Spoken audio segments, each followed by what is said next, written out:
이번 시간에는 자신감을 갖는 방법에 대해서 말씀드리도록 하겠습니다. 이 자신감을 갖는 행동은 자신감을 있는 생각을 낳습니다. 다음은 25번 이상이나 읽어볼 가치가 있는 심리학적 원리입니다. 그것을 완전히 습득할 때까지 반복해서 읽어봅시다. 이 제목은 자신있게 생각하고 자신있게 행동하라입니다. 이 심리학자 조지 W. 크레인 박사는 자신의 유명한 저서인 응용심리학에서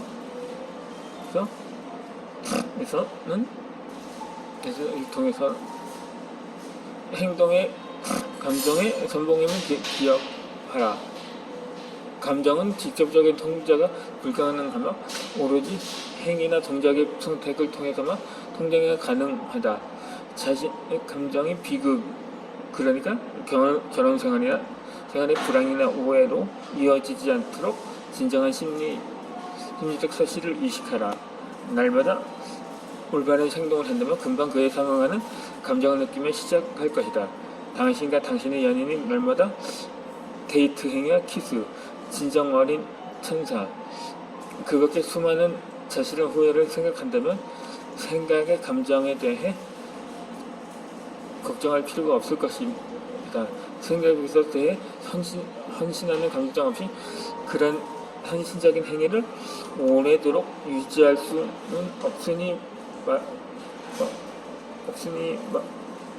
없다고 말하고 있습니다.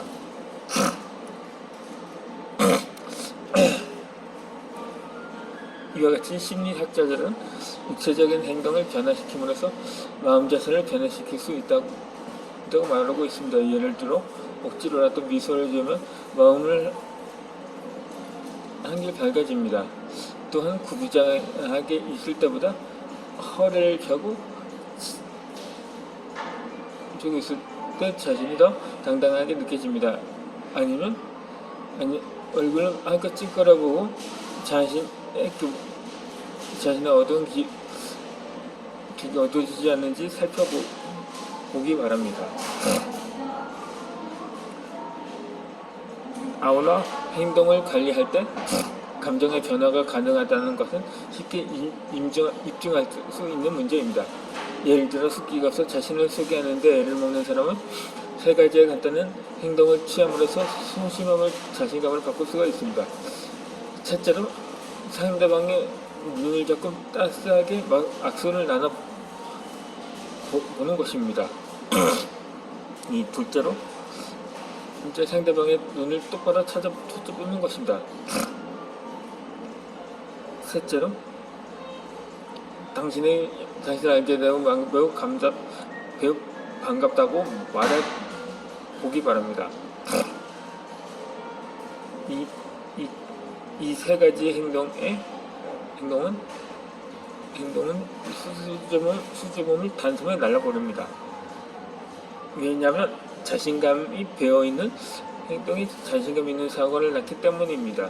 그러므로 자신감을 갖고 있다면 일단 자신감 있게 행동하길 바랍니다. 자신이 원하는 대로 일단 행동하고 보는 것입니다. 다음은 자신감을 강화시키는 5가지 행동에 대해 알려드리겠습니다.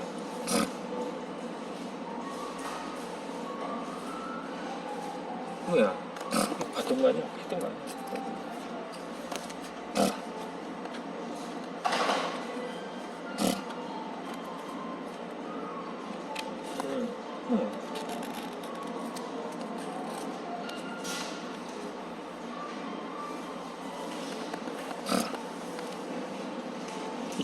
첫 번째로 행동은 두려움을 치료합니다. 두려움을 날려버리고 건설적인 행동을 취하기 바랍니다. 어떤 상황에 대해 아무런 행동도 취하지 않는 것은 두려움을 강화시키고 자신감을 파괴할 뿐입니다. 이렇게. 두 번째로, 당신의 기억 은행이 긍정적인 생각들만 전축하는 것입니다. 아울러 부정적이고 전적이며 자기 비하적인 사람들이 정신적인 괴물에 자라지 않게 해야 합니다. 불쾌한 사건이나 상황들은 아예 기억 속에 떠오르지 말아야 합니다. 세 번째로, 사람들은 차이점보다는 유사점에 훨씬 더 많다는 사실을 기억하시기 바랍니다. 그럼으로써 타인에 대해 균형 잡힌 시각을 갖도록 합시다. 타인은 당신과 같은 또 다른 사람일 뿐입니다. 그리고 상대방에 이해하는 것을 기도도록 합시다. 물론 당신에게는 으르렁거리는 사람이 있지만 실제 모르는 사람은 별로 없을 것입니다.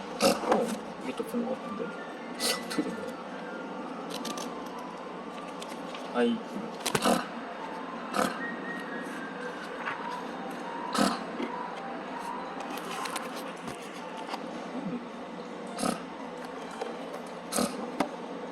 일단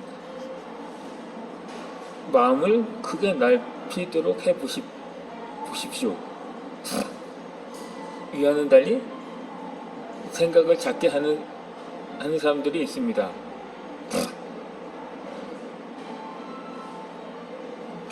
최근 나는 어느 대기업의 인사 담당자로 있는 사람과 대화할 기회를 갖게 되었습니다.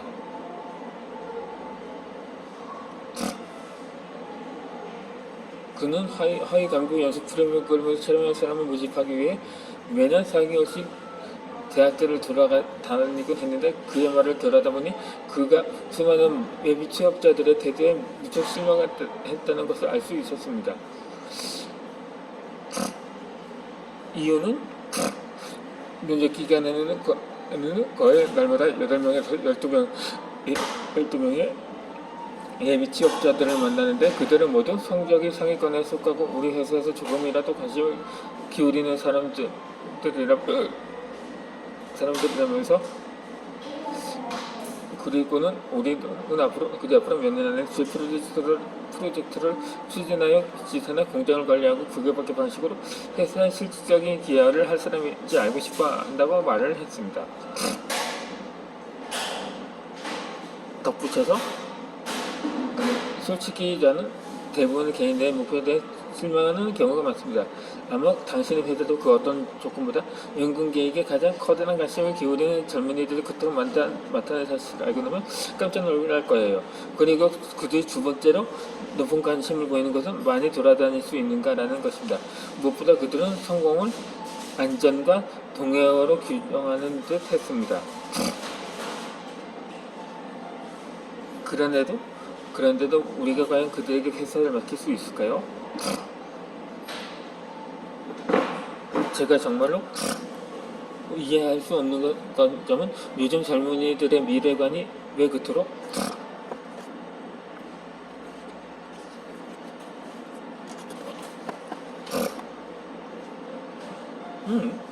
보수적이고 편에 통과하는 것입니다. 사실 오늘날에는 얼마나 남특기에게 생각하고 있습니다. 우습게 우리는 과학과 사업에 있어서 걸먹할 만한 성적을 보이고 이걸 폭발적으로 노리고 있습니다. 미국을 낙관하는 것이 이런 시기겠지만 지금이 아닐까요? 혹시 뭐야? 다 했는가?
일을 부탁하려면 바쁜 사람에게 해야 합니다. 이러한 명당에서 나는 개인적으로 다음과 같은 것을 터주고 있습니다. 반드시 해야 할 일이 있으면 나는 그것을 바쁜 사람에게 건네줍니다. 나는 시간이 많은 사람과는 절대 중요한 프로젝트를 추진하지 않는 것이 이것도 않는 것입니다. 왜냐하면 고통스럽고 값비싼 경험을 통해 시간이 많은 사람은 호의적인 파트너가 아니라는 사실을 터득했기 때문입니다. 내가 아는 유명한 사람들은 모두 바쁜 사람들입니다. 따라서 나는 그들과 함께 뭔가를 시작하면 그것이 만족스럽게 완수되는 것을 압니다.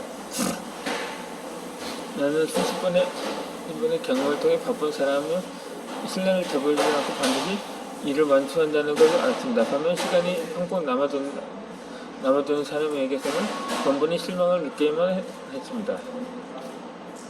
이렇게 지적인 경쟁자는 늘 이렇게 자문합니다. 어떻게 하면 성과를 낼 수 있을까요? 당신도 그렇게 자문해 보십시오. 어떻게 하면 나의 성과를 늘릴 수 있을까에 대해서는 당신의 마음은 창의적인 답변을 들려줄 것입니다. 이토록 생각이 큰 사람일수록 잘 듣습니다.